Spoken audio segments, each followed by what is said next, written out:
Welcome back to the Loyal Sons podcast. I am the Hoff, along with my co-host, Mr. Jared C. Jared, how we doing? Doing pretty good. The weekend was a little long in football, but we got through it just fine. It was a tough one. And Brett, welcome. Hey, I'm trying to be like a stopwatch, man. Ready to stop time and enjoy the moment, but it's hard. I understand. It was a rough weekend in football overall. As a Cyclones and Chiefs fan, I just texted my family back in Iowa last night, and my stepmother actually asked me how I was doing, and I said I'm switching to tennis because you never see tennis fans upset watching sports out in public or just in general. So I don't know anything about the sport, but I feel like for overall health reasons, might be a good sport to switch to. I haven't met a tennis fan since Anna Kournikova retired. Yeah. All right. So this week's episode, folks, is going to be called Quicksand. So we are titling this one Quicksand for the fact that and we'll get into this later, there's a reason for this, but it applies to all three of the main teams that we cover, which are the Cyclones, the Hawks, and the Huskers. And, we are covering the entire Big 12, and we're very excited about our friend and special guest, Mike Ziereth, joining us. Mike is going to be doing a deep dive into the Hawks and where they're standing right now, his thoughts on the team. Mike used to cover the Hawks in a variety of media outlets and has been a longtime Hawkeye fan and season ticket holder. And his perspective is going to be absolutely awesome as we take a deep dive into the Big Ten, not only on the Hawks, but the Huskers, and really what the outlook is moving forward for both teams. So we'll get into that later on with Mike. We're going to kick it off today. We'll be talking about the Cyclones later on in the episode, but we're going to kick it off with a rundown of the Big 12 overall and how the things are looking. Want to start things off by first saying that we are continuing to establish our presence on social media. So check us out, the Loyal Sons on TikTok, the Loyal Sons on X, as well as Facebook, Jared? Yes, Facebook and Instagram, the Loyal Sons Podcast. Make sure you're searching for the Loyal Sons Podcast and, follow us, or as Brett would say, smash that like button. But I was thinking, if you want to ride with us, three-wheeling with the gold Ds, make sure you're hitting that follow and like button and not missing the fun. We got to be careful. You might start raking in some income off this one-liner you're using. But as far as listening to our episodes, we have continued to grow our listener base, and we are on Spotify and on YouTube. Again, the Loyal Sons Podcast on both. And thank you for everybody who continues to listen to us, and thank you if you're new and joining us. All right, boys, let's hop into last weekend. There was some big games this previous weekend in the Big 12, which really helped define the rest of the season for the teams in the greatest conference. Again, I forgot to say this at the beginning of the episode. We are the Loyal Sons of the great state of Iowa, the great Midwest, and the greatest conference in all of college sports, which is the mighty Big 12 Conference. We also cover the Hawkeyes and Cornhuskers. All right, so let's do this. Let's hop into the previous week's recap. So, Jared, do you want to take us on a run through the games from last weekend? Sure, I'd love to. Day started off, 11 a.m. game. Baylor just took it to Central like I thought they would. Not much really to discuss after that. Not a lot there. No. Then the TexasTech game. They went into Manhattan, took care of business. I did not expect a 23-point victory. Brett, correct me if I'm wrong in watching this. In my review of this game, but Kansas State put up a fight, but there was really no doubt throughout the game who was going to win this. Yeah, no doubt. I seriously thought Kansas State would punch back with them, but man, they didn't even come close to punching through the championship rounds. Right. Texas Tech just rolled them. Yep. And I got to give it to Kansas State. They did put up one hell of a fight. I think Avery Johnson, I would assume he was anticipating being under the amount of pressure he was. Again, it's just, I don't know if the Big 12 is ready for the fact that Texas Tech has a legitimate top defense. And they were just getting after Avery the entire game, just pulling some things up here. Avery, and I think everybody was excited because there was news that Dylan Edwards could potentially be back. He did not play in this game. Avery was their leading rusher, obviously their leading passer, but he was about 50% completion-wise because he was just scrambling the whole game. Texas Tech's defense was on him the entire game. Baron Morton comes back with a vengeance, 250 yards through the air, 2 touchdowns. Kansas State's defense tried to put up a fight, but this all comes down to, and I mentioned this last week when we were previewing the game, Cameron Dickey, who I thought would be the biggest threat rushing. He had 21 carries for 68 yards, but Jacoby Williams which is their other stud running back. He ends up going off for 135, just gashing Kansas State's defense. The game just really was never in question. We can breeze through Colorado getting schooled by Arizona. Arizona's not looking all that bad, 5-3. No, they're not. Kansas ran right through Oklahoma State. Everybody saw that one coming. So that was actually a better game starting out than we thought it would be. Oklahoma State was giving them a bit of a run, to a point to where he got excited enough to turn it over, and then Kansas was like, no.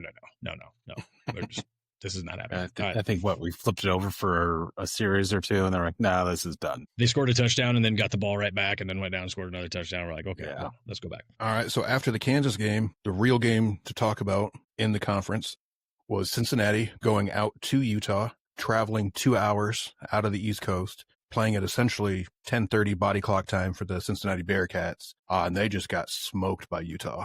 Cincinnati did not look like they had it together at all. Ampere looked real good, better downfield throwing that I'd seen from him. Mm-hmm. They just took it to him from the beginning. I thought Cincinnati was going to put up a fight. They didn't. And we talked about this last week when I asked, how tough do you think the defensive battle or the defensive comparison would be?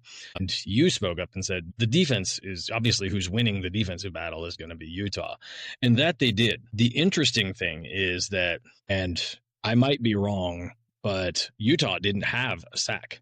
Not one, but their secondary had a ton of defensive plays just in coverage, that they a ton of pass deflections. I think they had 9 overall passes deflected, and they were able to keep Sorsby to 33% completion. He was 11 of 33. He still had 221 yards. They kept their running game somewhat in check. They had a covey of running backs. They had 67 yards, 47 yards, and 35. But prior being out, I didn't think was going to be a huge loss for them because I thought it was just next man up. But I think that hurt them a lot. From what I saw in watching the game, I was talking to somebody about this on Sunday. And Sorsby, if you think about this, when he gets outside the tackles, that's when he's the most lethal passing. And I said this last week, if Utah can crash down the ends and keep him in the pocket, he could struggle. And that's what it looked like. It looked like they kept him contained. He wasn't able to use his legs, and they were playing tight coverage. I think he just looked a little lost out there. He didn't have the open guys that were it was similar to watching a Chiefs game where Mahomes is just running all willy-nilly, and you got guys that they're not running the route they were supposed to, but because he's buying time, they're getting open. And he didn't have that. Yeah, he only got 28 yards on the ground, but as a team, they had over 200 yards rushing, 121 passing.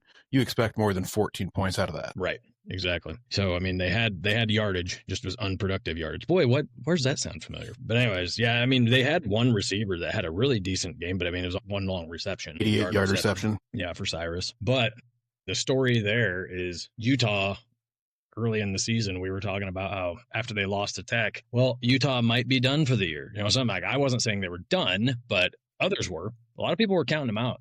Here they come storming back. And with BYU having to play Tech still, and a Utah team sitting at 4-2 in the conference, they got a chance. They have a friggin' chance, man. Now, how realistic that is, don't know. We have one more game to talk about, and this also, big impact to the Big 12 picture. Earlier in the day, there was a team that last week, shame on me, I said I was all in. And this is where I've just got to stop making picks. Or anybody, if you're listening, and I start saying I'm all bought in on some team, just maybe skip ahead 15, 20 seconds. Because I said I'm a Connor Wigman believer. I am a Houston believer. I am on the train. And then West Virginia happens. And, Houston, this was in Houston, in their all-black uniforms. Fans were into it.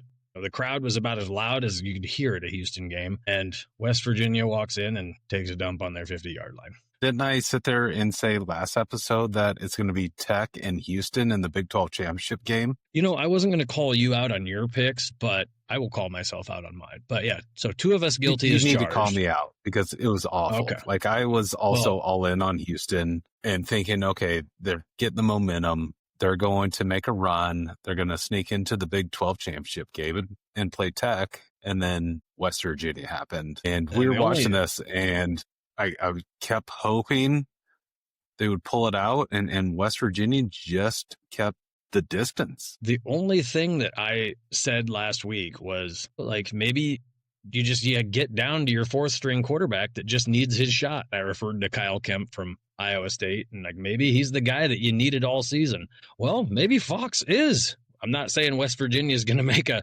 big run here, but that wasn't easy. Houston is not an easy team to beat. I'm not going to sit here and say that the Houston environment is tough to win in. That's just ridiculous to say. But, I mean, to go in a team that has a sound defense, a team that has a great quarterback, they've got an absolute stud receiver, and to be able to shut them down like that, they didn't completely shut them down, but, I mean, they did enough to win this game with a team essentially full of backup players in a lot of skill positions. West Virginia jumped out to a big lead, and I questioned whether they'd be able to, Houston would come back. They tied it at halftime. I thought, okay, Houston's at home. They'll be fine from here. Didn't watch the game because the Cyclone game was on at that point, right. And I was just shocked that West Virginia was able to keep it going. You know, Houston had just as many yards. Wigman had over 300 yards passing. Yeah, Wigman had a great day, so I'm not backing off my, being bought into him. He had a couple turnovers, but yeah. They never got the ball going on the ground, only 82 yards. But the biggest thing, they lost 2 fumbles. Wigman threw 2 interceptions, and that was the deciding factor. And West Virginia also, I don't know where they developed a running game, but Dior Hubbard, which who knows? I'd have to look it up. Maybe he's related to Chuba. He had, it was 30 carries. They handed the ball off to him a ton. So, it wasn't like a massive average. He only had like 3.7 on average, but 108 yards and a touchdown. Adi Fox. What a name to have as a 4-string quarterback stepping in. He only 157 through the air. He only had 13 completions, but the dude also had 10 rushes for 65 yards and 2 touchdowns. And then they had another guy that ran for the Sincere Bowers, 65 yards and a touchdown as well. They had a running game against this Houston defense is no joke. They've been able to stop teams with in their running games as well. And for West Virginia, of all teams, to come in and be like, oh, hey, we figured it out, was not the one we were anticipating. No, I was wrong again on another guess. Well, join the club. I think everybody was. There was some lucky bettor, I'm sure, in Vegas that put money down on that and made a fortune. All right.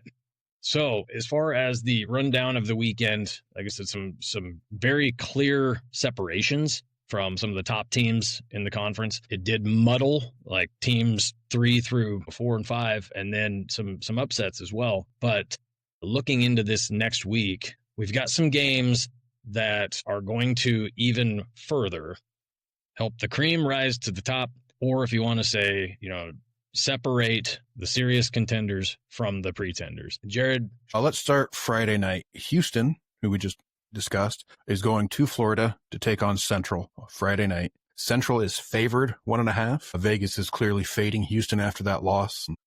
I'm still rolling with Houston. I don't see Central beating them. That's mind-boggling. Yeah, they lose to a West Virginia team who the previous week had caused problems as well. Houston just didn't have a lot of rope. Let's put it that way. Meaning, and what I mean by that is all it takes is one screw up and you're forgotten by everybody. Even though you could have a record which is a 1 or 2 loss record, but all the believers that were standing on thin ice are no longer there in a lot of cases. So do you guys get the feel that Houston is kind of going through what IowaState went through? Or like people start talking about them, they'd start moving up the polls, and then everyone would start listening to the media, and then they would just crap the bed. And was that last week against West Virginia? I would compare it more to Iowa State of last season, where Iowa State was on a run. Seasons. Well, and on a run last year, and then, Texas Tech comes to town, which everybody kind of looked at as this is a team that at the beginning of the season, nobody was worried about them. And they came in and we couldn't stop them. I would compare it to that, definitely. Where, a lot of people thought, okay, were the boys reading the headlines, right? Yeah. Now, hopefully, like with this game, Houston comes in, because I still think they're a really good team.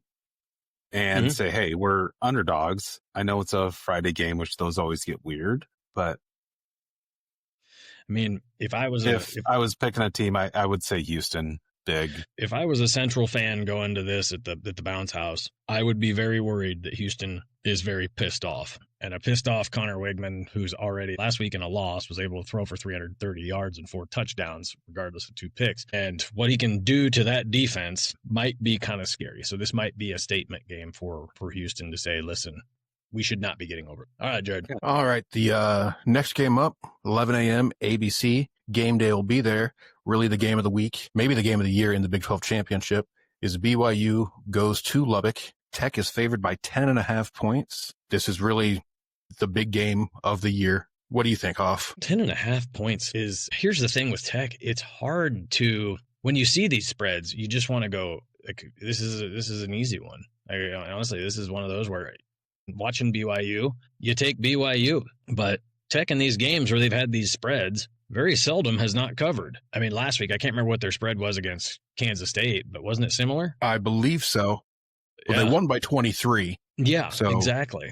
I think the only game all year that they haven't won by 20 or more is the game they lost to Arizona State. Yeah, and that was a healthy Arizona State team. Thankfully, they didn't have to play Jeff Sims because that guy's a nightmare. But no, I mean, just looking at this, BYU, and I guess I could see this being a reality due to the fact that Iowa State did create, if anybody watches the game film, if any other schools that have to play BYU watch that game film, and they study what Iowa State did in the first quarter and a half, like defensively, Iowa State showed what you have to do to shut that offense down. And Texas Tech, their defense is light years better than Iowa State's defense. So they're the best defense in the Big 12. I could see this happening. I have a hope that BYU keeps this a game, but I could see Texas Tech saying, we're going to prove to everybody today that we are the best team in the conference. I think the fans are going to sneak the tortillas in, be gracious hosts, throw the tortillas towards BYU, and I think Texas Tech is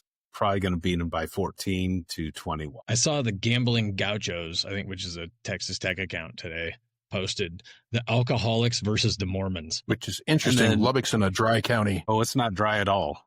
No, it's not dry. No. Actually, are they dry anymore? No, because when we went there, I rode the scooter to the Walmart and got beer. So it's not a dry county. It used to be dry. I think they stopped that a while ago. We know a guy who played baseball for them in college, and he said that it was dry. He was a legend, wasn't he? No, this was the real legend that actually got drafted by the Yankees. Okay. But yeah, he said that when he was in college, for them to get alcohol, they had to go to the county line, and there was a strip of liquor stores at like the county line where they'd have to go to. But I think it's changed now. But no, it is definitely, based on our experience, no longer dry. I mean, we had beers with the starting tight end for Tech and his family last time we were there. So yeah, you were right. There are now only 3 dry counties. Imagine Nolan and Brett on those electric scooters driving from Walmart with a case of beer in each hand, like a brick paved road. Yeah. How did one of us not get hurt? I've wrecked one of those scooters in 3 different cities. I don't know how I made it, a mile and a half or 2 miles back from that Walmart, but you know what? Damn sure we did it. But Texas Tech fans were absolutely great to watch a game with. All right. So if that is accurate, and that's what happens, that would make it basically seal the deal for Utah getting in, because Utah has lost to both Tech and BYU. So for Utah to get in over one of those schools would have to get 3 losses. So if BYU gets one here and then both teams win out, or even if, BYU loses one more, they'd still get in over Utah. I do think Texas Tech's going to pull this one out. I think BYU slows Tech down a bit. I expect this to be lower scoring than people expect. I'd say 31-21. I'm going to go out on a limb here. And like I said, I think this is going to be a Texas Tech statement game. I think that this is going to be you know what? Bear Bachmeier is their offense. They don't have actually, hold on. Is LJ Martin playing? Is he back? Let me check. I didn't check to see how severe his injury was, but if LJ Martin's not playing, that defense is perfectly capable of shutting down every aspect of Bear Bachmeier's game. Let's see real quick. Status is uncertain. So he's uncertain for this. If he's not playing, I could see Texas Tech winning this game 35-14. And just because, you got 2 running backs perfectly capable of gashing a defense. Aaron Morton, he's one of those that nobody wants to believe in the guy. Shit, I didn't want to at the beginning of the season. I was calling him nothing but average at best. But with his receivers, he's the best team money can buy, and they're living up to their quality. Yeah. But everybody's been down on BYU all season, and they keep proving people wrong. So I just hope it's a great game. Well, I picked Tech to win in a dominant fashion, so BYU should probably win this one. All right. What else we got on this slate, Jared? Quick question. Yeah. What is our budget for travel? Because if you're willing to get a helicopter, we could probably go to that game and then make it to the TCU Iowa State game. So what are we talking about budget here for our show? Since we don't have any sponsors yet, and anything that we've paid for has come out of our own pockets, that kind of comes down to how much we have in our bank accounts. I can tell you this much. Jared sure as hell isn't hauling his ass all the way down here from Iowa just to get in another aerial machine and head out to West Texas on his own dime. Okay. That is accurate. Okay. I thought I would ask. I know you, Fancy Pants, have ridden in a private plane out to Lubbock, Texas at one point in time, but not myself. Jared did? Oh, you did. Didn't you? Oh, I had to fly Southwest. Oh, well, never mind. That's might as well be private, right? Yeah, look at you. Yeah, what were you, business class too? No, I was like, what is the last row that gets aboard? It was me, the crying baby, and the guy that's even fatter than me. It was awful. You got stuck between two people right next to the bathroom. Yeah. So we got another game after that. Well, at 11 a.m. as well. We probably don't need to talk too much about it. But Buffaloes are going into Morgantown. West Virginia's favored by 6.5. That game's on TNT. Colorado seems to be spiraling out more than anybody else right now. So it's the inspired versus the uninspired for sure. Yeah, they're pretty bloodthirsty right now. I can see West Virginia covering that spread pretty quick. Easily. Home game. Colorado's not going to travel. And we'll cover it's an hour early. We don't need to talk a lot about it. But Colorado, it's hard to say this because we're only watching it as fans. But those players look like they're just trying to get through to the end of the season and figure out where they're going next year, possibly. Which Dion kind of gave them the message. Start planning your travel arrangements. It is interesting. I wonder how much time Dion has left in Boulder. He seems kind of checked out himself. I mean, if I battled what that guy's battled and my kids off, but well, actually did Shiloh's in the NFL too, right? I believe. Yeah. Yeah. I mean, both my kids, well, 2 of the 3 are in the NFL, and he's got offers to coach elsewhere, and he's kind of made it very obvious. He's not really interested in coaching in the NFL, but it's Dion. So maybe he just wants to go be a dad and just live life. Right. You know, you've overcome a lot, and he still apparently is not fully out of the woods as far as his health. And it's like, might be a good time for him to just ride off into the sunset. Shiloh is not with the team currently. He was with the Buccaneers and then got cut during the preseason.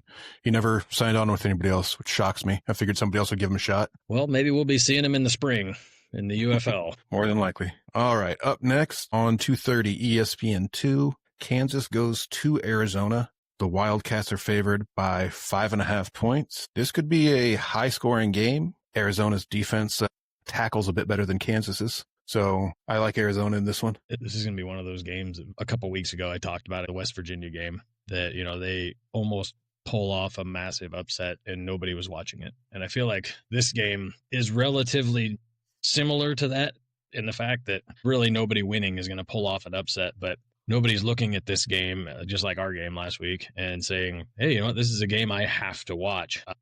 But in watching Kansas last week, was it last week? Who were they playing last week? I'm drawing a blank right now. Oklahoma State. Oklahoma State, yes. And watching them last week, I don't know why I drew a blank there. Playing against Oklahoma State, who Oklahoma State's just limping through the year. Their fans are getting creative and finding ways to have fun in the stands because the games are always so boring. At halftime, Oklahoma State was hanging right there with them. Now, Kansas did come back out and say, you know what, knock this shit off. We're going to win this game.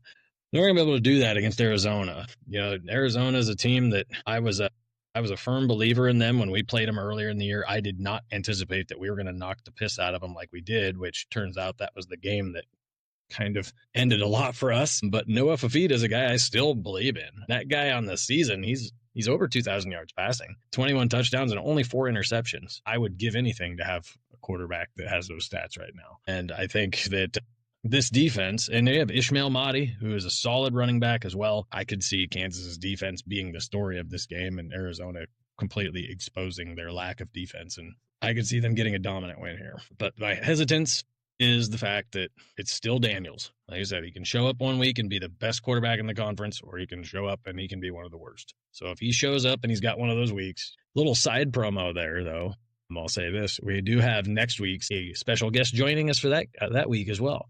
So when we record that episode, we'll have Angus Quigley, former running back for KU back in the Mangino era. He's going to be joining us to talk about the game. So, all right. All right. So that leads us to the Iowa State game at TCU. Before we get into this, let's go ahead and break down last week's game, if you even want to call it a game. And let's just really talk about the state of Iowa State football. We're at 4 games in a row. I don't think we should have lost 4 games in a row. I think we had the talent on the field to win all 4 games. Definitely, I think 3 of them. But where do you see the big issue with Iowa State? What is holding us back? Why can't we get off this slide we're on? So before we start this discussion, boys, there's something I'm going to play for us. And the reason I'm playing this is because of the fact that, we're calling this episode Quicksand. And there's a reason for this, and it will bleed into our discussion. But there's a lot of our listeners who maybe have never seen a great movie that I have referenced earlier called it's called The Replacements. Jared, you and I talked about this a while back. It's my favorite football movie of all time. About a bunch of replacement players when the league goes on strike and they get called in and they get their second chance at life in the sport of football, and they get another chance at their pro careers. And Gene Hackman plays one hell of a coach in the movie. Anna Reeves plays Shane Falco. And this clip I'm going to play for us is Gene Hackman after a tough loss, talking about fears with the team. But this is a scene that very much has stuck in my head ever since the very first time I saw this movie, because even though this is Hollywood, it's very true. And I feel like there's a couple different aspects of our Iowa State Cyclones this year that this resonates with. I'm going to go ahead and play this really quick. Anybody here afraid of anything other than insects? Huh? Come on. Quicksand. Oh, shit. Hey, quicksand's a scary mother, man. I mean, first of all, it suck you right in, and even if you scream, you get all that muck in your mouth. That's what Shane had in mind, Frank. Huh? That's not what he had in mind. What are you talking about then, Coach? Well, why don't you ask him?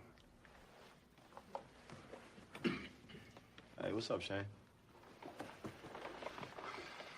You're playing, and you think everything is going fine, but then one thing goes wrong, and then another, and another.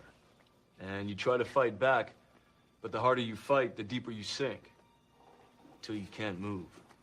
You can't breathe. Because you're in over your head. Like quicksand.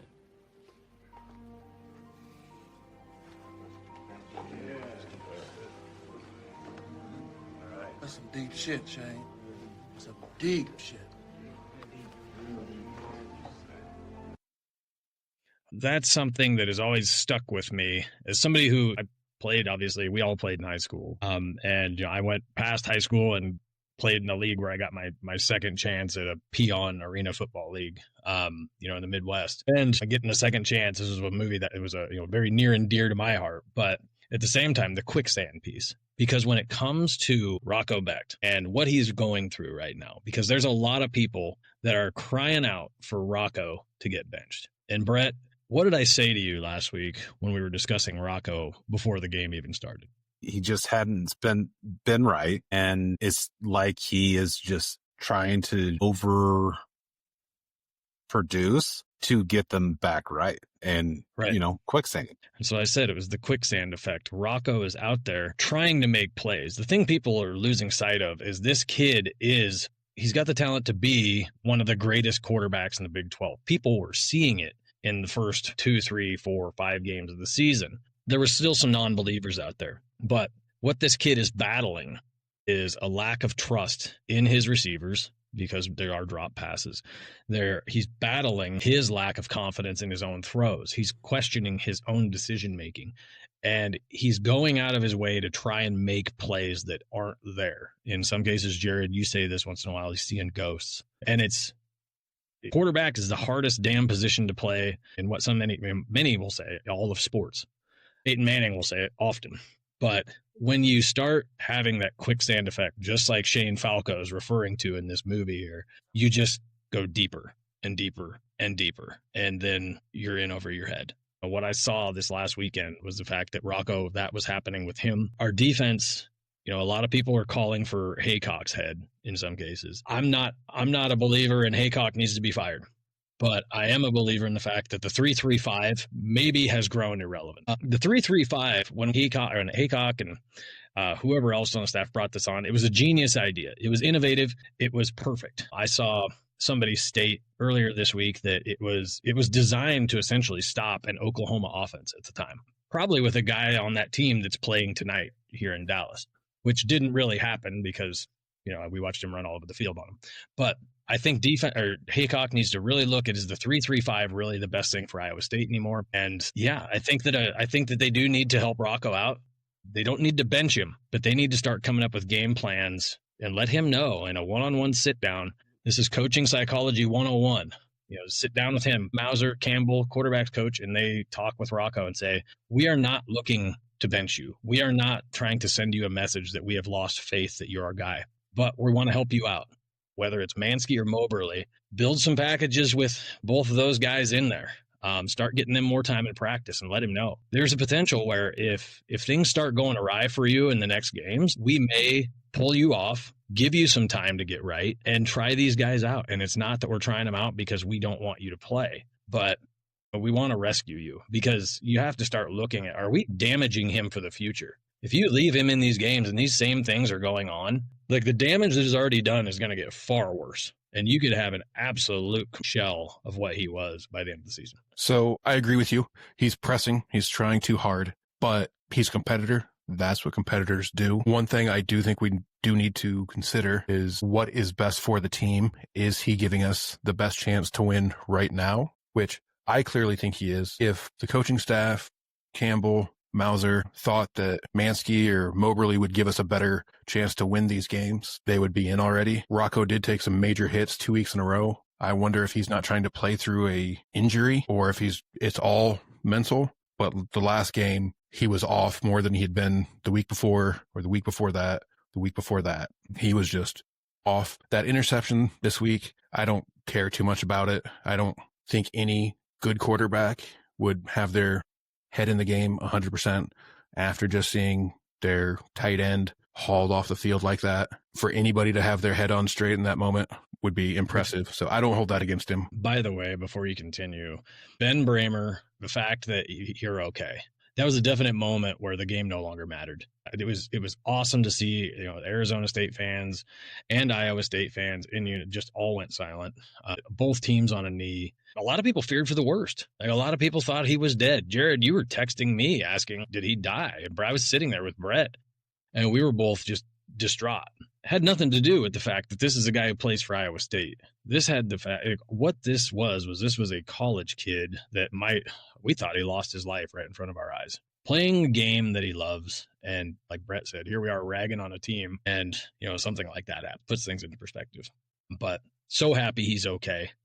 Yeah, that was a scary scene. The way he got up, walked 20 yards and fell back down, convulsed and went limp. I truly, it reminded us of. I got scared for the first time ever watching a football game. I wasn't watching that Bills game a couple of years ago. So yeah, first time I was ever been truly scared watching a game. But back to covering the sport aspect of it. Yeah, it'd be hard to blame Rocco for that interception directly after that, but he is so off the mark, and the wide receivers are not helping him. The drops are outrageous. They keep coming, and it's not one person. It's everybody. I don't know if they're playing too many wide receivers. Chris Williams seems to think that might be the issue. And I think that might be a big part of it, is that they just don't have any consistency because they're not getting consistent playing time. And, it's hard to say too. A lot of people have said the receivers are, not on the same page with him. So the tough part about that is like, where do you start? And you can't make that correction in a game. That takes weeks to get, a quarterback and receivers on the same page. But when it's every receiver, potentially how you get in the middle of a game and you have that many guys running wrong routes, I find that hard to believe. That's where I think it's on both sides. But, the last play of the game was a prime example of the rest of the game. If Rocco had hit, who was that, Brown? If he had hit him in stride, that's a first down, keeps the game going. But he throws behind him, makes a hell of a catch, and then falls short of the first down. But all right, Brett. 7:47 in the third quarter. I tried to be positive, and it completely backfired. I'm not going to say anything. Yeah. So we had just talked about Sims' rushing yards, I believe it was. Or something about his rushing. And Brett goes, no, it was, I was saying, hey, the defense is getting better. Arizona State's no longer averaging 12 yards a play. They're down to 6 yards a play. I said, oh, things are looking up or something like that. And Brett said, watch him get another 88 yards on a run right here. And boom, here goes Sims right up the friggin' middle. And we, in unison, threw our hats on the ground at the exact same time. I shared the picture with you, Jared, of Brett with his face buried in his hands. Yeah, and I blame that on Brett. Yeah, at 100%. Last episode, I said I am done being positive. I'm just going to assume they're going to lose. And then this little glimpse of positivity popped in. I'm like, all right, we're getting better. And then I was joking, and I'm like, until they run 85 yards. And sure enough, they did. I'm done with being positive with this team for right now. Which ends up being the story of the game, because Jeff Sims had to be the best game of his career. This is a journeyman quarterback that didn't make it at Nebraska. He was at Georgia Tech before that. I think at one point in time in his career, he was a pretty highly touted recruit. Things just didn't pan out for him. And good for him to have a game to put his flag on. But yeah, it was a solid offense the entire second half of quarterback draw right, quarterback draw left, follow the running back lead blocker to this side, follow him to that side. It was like one of the famous coaching clips you hear all the time. It was like shit through a screen door, man. We couldn't stop them. And like through that whole game, and it ended up being a close game. But did you guys ever have any doubt that Arizona State was going to win? I thought somebody was going to screw up and lose it, and it was just, again, I'm not going to sit here and say Iowa State's so terrible they had no way to win that game. But you could see it in Rocco's eyes. You could see it in the receivers were frustrated. Rocco was frustrated, I think, more with himself than anybody. The receivers were frustrated because they were dropping passes. And anybody who's played with any form of a talented receiver, I talk about Quicksand, they're just as big of a head case as a quarterback can be. They drop a pass or two, and the rest of the game, they're going to try way too hard, and it's going to be just as big of a mess. So all around, when I saw the team just lack all confidence in their ability to move the ball, other than Carson Hansen, who had a hell of a game. And I guess the only coaching aspect from an offensive standpoint, when you leave passing aside, that was the only thing that frustrated me, is like, we were gashing him with the run game. And Jared, I don't know what you saw. Why did we stop? We were down. We've tried to focus on having a very balanced offense. I think that's Mauser's calling card. And if we're down, he kind of abandons the run, thinking that we need to get points on the board as quickly as possible, that's paramount to everything else. So the fact you were talking about, should we stop with the 3-3-5? We only gave up 24 points. We only gave up 24 points to Colorado. We gave up 41 to BYU, but 17 of those points came off of turnovers. Cincinnati, that is what it is. Nobody expected us to go 12-0. So no, I don't think it's the defense, and it's not Heacock's fault. I was listening to Ben Bruns a couple weeks ago, and he was talking about when McCarney got into town, strength and conditioning. He's like, I need these guys to be the most impactful off the line, have that jump, that spark. Yeah. And then everybody kept getting hurt. So he had to go back the next season to the strength and conditioning coach. It's like, I like them faster and stronger, but more importantly, I need these guys to be able to make it through a 12-game season. And it changed the focus of our strength and conditioning coach. Maybe that's what needs to happen. I brought that up after, we lost our entire secondary. And then after losing our entire linebacking core last year, and you remember this, Jared, it was like week 3. I said, like, there's something going on with our strength and conditioning. How do we continue to lose entire position groups? And I remember that phase in the McCarney era. I remember Reggie Hayward being an absolute destroyer, on defense. I remember, there's multiple defensive players out there that were in our secondary. They weren't guys that were they weren't even probably 2-star cornerbacks and safeties, but they were tough as hell, and they could lay hits in these games. And very rarely did you see somebody getting hurt or out for the season at that point too. Another thing I wanted to bring up about Saturday, I don't know if we do this so early in the week, we don't really get a chance to see the injury report, but Kaijon Cummings-Coleman, he's out for the season. They're not even putting him on the injury report anymore. Tayshaun James, I don't think he played. So that's 4 starters right there that weren't playing in our secondary. But the crazy thing was Dom Orange. Like a majority of our contain in the second half on the line somehow was Dom Orange. Like that big man, like him getting from the middle of the line to the outside was blowing my mind. Granted, was he able to contain Jeff Sims? No, but he was giving it everything he possibly could to try and keep up with him. Bacon was doing a decent job of trying to contain, but just was not a lot going on there. Might as well jump into this weekend. All right. So Iowa State's going down to Fort Worth. Horned Frogs favored by 6.5. The over-under is 57.5. ESPN Analytics gives TCU a 66.3% to win. I am very excited to go to the DFW Cyclones tailgate. I'm very excited that we have friends coming up from Austin, friends coming in from Arizona to go to said tailgate. And coming down from Minneapolis. And then I think my excitement is going to end after said tailgate. I will be joining Brett at this game. TCU's always, it depends on their season. I've had a variety of experiences there before. For the most part, I will say that was the first fan base I've ever watched Iowa State play a game there. And walking out, Iowa State, it was their TCU's inaugural year in the Big 12. Iowa State went in, was not supposed to win, and they won that game. And leaving, it was the first time I ever had a fan come up to me and tell me, "Good job today," as if I had played in the game. And I almost felt like an asshole because I just didn't know how to respond. And I go, okay, like I wasn't on the field. But that can be, as I've said before, a hard stadium to win in, but it can also be a stadium that like the home crowd doesn't play a factor at all. You've got one of the top passing offenses in the Big 12, and we've got a defense that is just beat to absolute shit, as we already talked about. The only way Iowa State's going to win this game is, I don't want to call it a shootout because I don't want to rely only on our passing game, but it's going to be, we got to outscore them. That's the only way.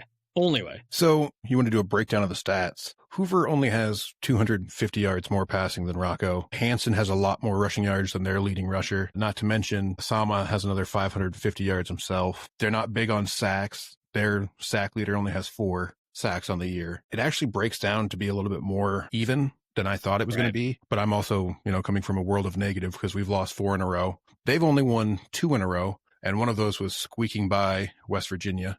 The other one was that pounding they gave Baylor.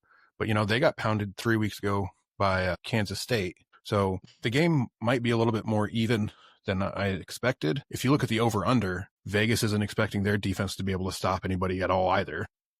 No, they're not. I mean, in our team's defense, TCU has the second leading passing attack in the Big 12. We somehow still have the 5th best passing attack in the Big 12.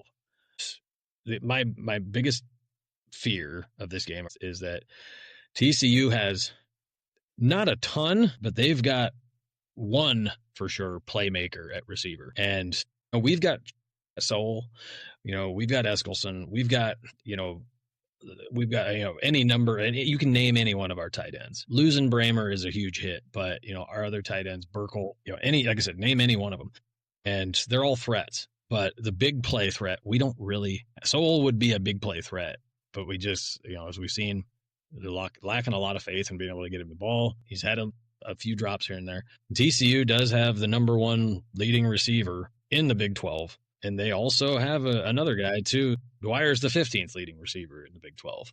So if our defense can just have some life, if Rocco can play at least average, like they can win this game. I don't know if they will. At some point, when you keep losing every game by 1 score or less, and it's every aspect of the game you're losing the defense.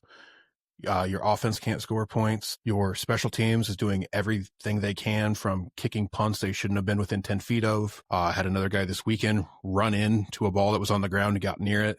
That extra point, I still don't know what the hell happened there. I love the guy's attempt to just kick the ball while it was on the ground. Thought that. Yeah, got a laugh out of that. I had actually ran to the gas station. I told Brett we scored a touchdown. I'm like, I'm going to run to the gas station before we screw this up. And I left the house. And that's when Brett sent the text, like, Nolan, stay at the gas station, or Hoff, stay at the gas station. Anyways, apparently he got flagged for illegal kicking. Oh, I didn't even know he got a penalty on it. Yeah, because that's hilarious. The placeholder dropped it on the ground, so it was a live ball, and he kicked it versus doing like the drop kicks. Yeah, they got a flag on it too, but good effort between guy and our kickoff specialists. Our special teams are looking really good. This is what the rest of the season should be. I mean, and I'm not saying this I don't want to sound bad in this, but the guys, this is where these teams become dangerous. Like, they've proven at some point in the season they have the ability to win these games. If they can just go out there and have fun, and Matt Campbell just tell the team, you know what, guys, like, the last 4 weeks are the last 4 weeks. We're not making the Big 12 championship. Just go out there and have fun. And all of a sudden you start seeing plays being made that just because the guys are out there with less pressure on their shoulders, you never know what could come out of this. I appreciate you wanting to be positive, and I want to sit there and be like, hey, great opportunity to finish strong, take that momentum into the bowl season, into next year. But again, we know what happens when I tried to be positive, and 88 yards later, they score a touchdown. So I'm not influencing your positivity one bit. We need your pessimism because it balances us out. Jared is the shining light of positivity, or he's supposed to be. Watching you go off on the other people in our group text this weekend was entertainment for myself. Well, they think they know everything. You know which two I'm talking about. The best part is a couple of them listen to this, so they're going to hear this and know exactly what we're talking about. Yes, but clearly they're not coaching D1 football for a reason. So to think that the fan base knows more about what's going on inside that locker room than Matt Campbell does, it's a bit of a joke. And to think that a coach wouldn't do everything in his possession or powers to win. It's like Herm Edwards once said, you play to win the game, Right. That's what they're doing. I do think that getting out of town with our negative fan base, being on the road, might be a welcome change for this team. Mm-hmm.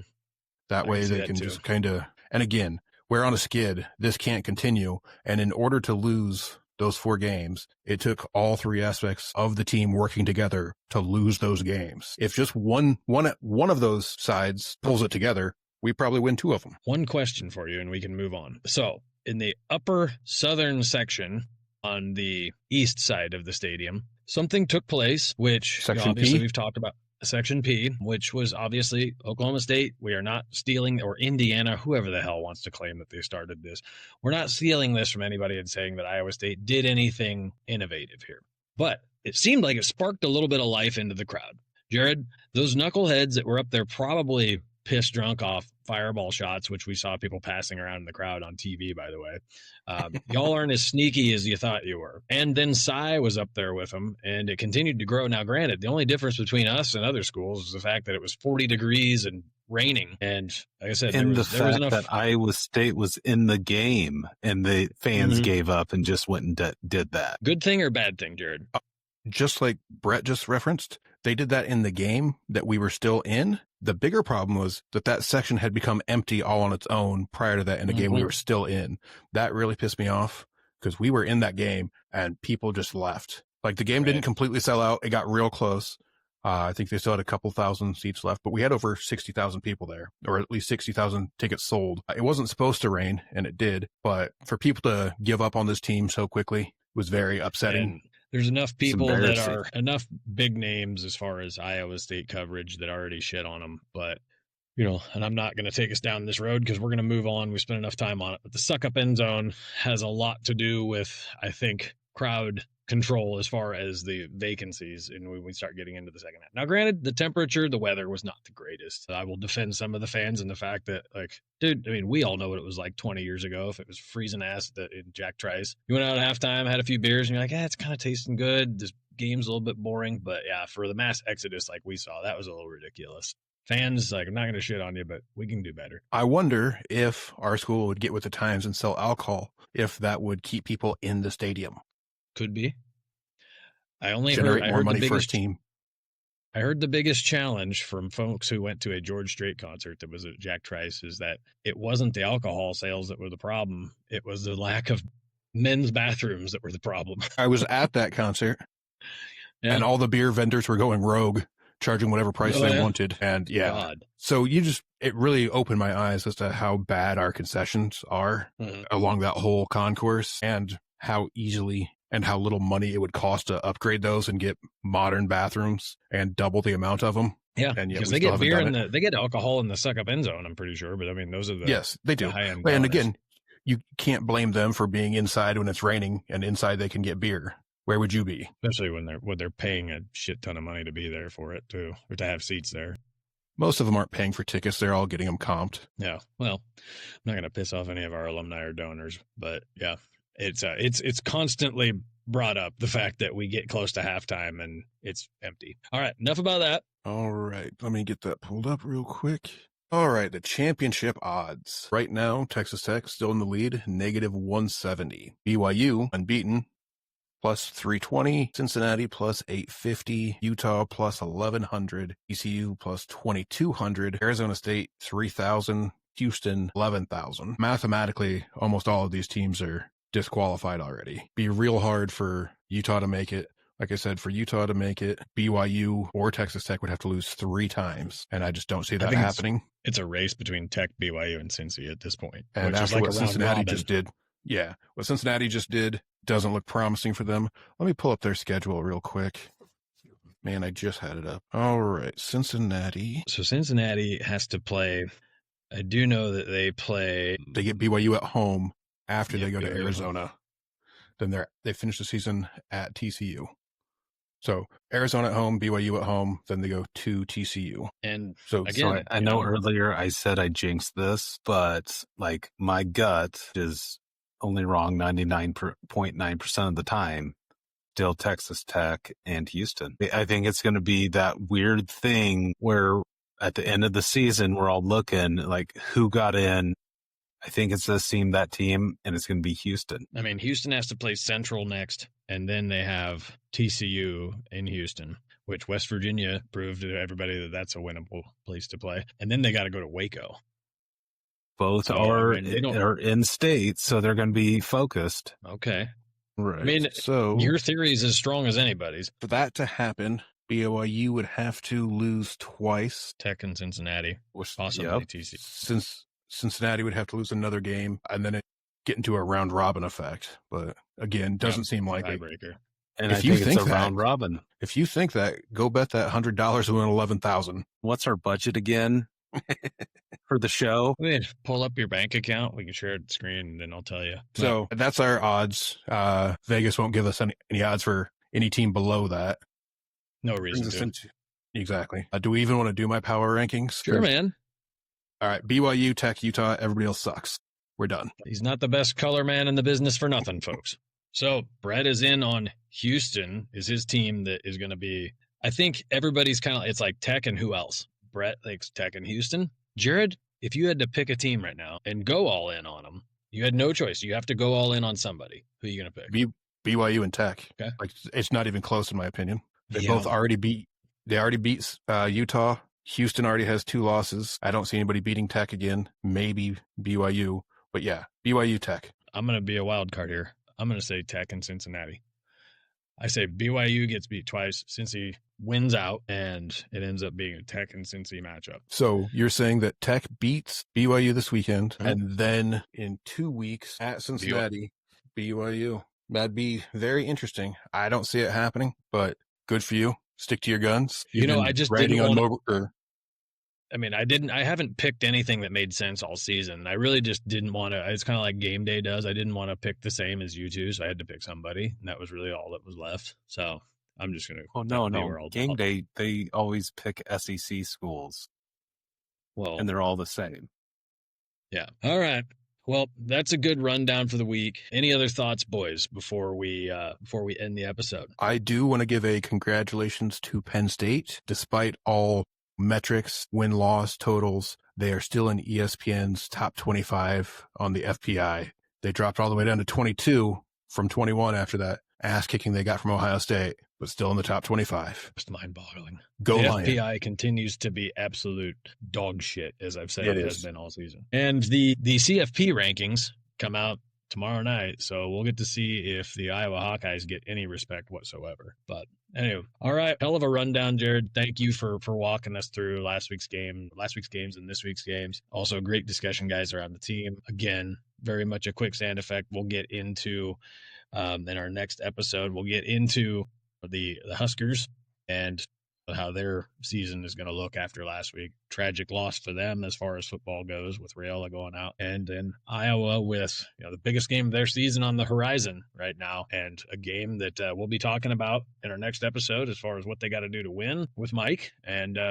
as far as I'm concerned, we can call it good. So we are the Loyal Sons. Thank you for listening to us. Again, follow us on TikTok, follow us on X, follow us on Facebook, and soon to be Instagram, Jared. Instagram is already up. The Loyal Sons Podcasts.